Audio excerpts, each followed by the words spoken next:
I didn't have anyone to tell me that what I was feeling and the way I was working, I didn't have anyone to tell me that it wasn't normal. It had become the norm for me, and I think for any of us that work in high-performing organisations where it's all about push, push, push, where the harder we work, the more we get rewarded, right? When you're being rewarded with money and promotions, then you think everything you're doing is right.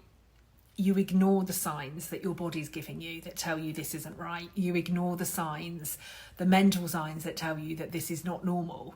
You ignore the fact that you're not sleeping. You ignore the fact that you can't switch off, right? You think somehow that the money excuses it all. It's like, well, of course I'm going to be feeling this way. Like, look at how much I'm being paid. Of course I'm going to be feeling this way because this is my job. You know, at my level, this is what's expected, right? This is the cost of success, right? This is what I need to be doing. But how much money worth jeopardizing your health for?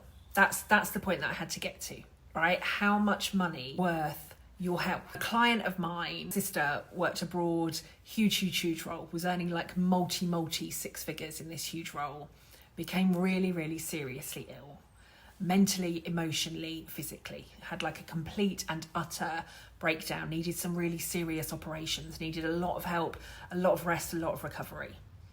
And it was only after all of that her sister realised there is no amount of money that is worth jeopardizing your health in a job for. None at all. I think that can be a really big wake-up call for lots of us, right? Because we do think this is what it's going to take, right? If I want to earn this money, this is what I have to do, right? I have to sacrifice my health. I have to sacrifice my sleep. I have to sacrifice my well-being. I have to sacrifice all of this stuff. I now live with 3 chronic health conditions as a result of 2 periods of really severe burnout. I would not risk that all again for any amount of money in the world.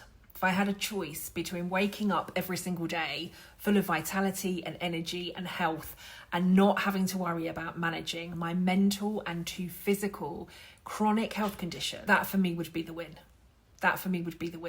But I do now know that there is another way. You can make the money, you can thrive in your career, you can do all of that stuff, and you can do it without reaching burnout.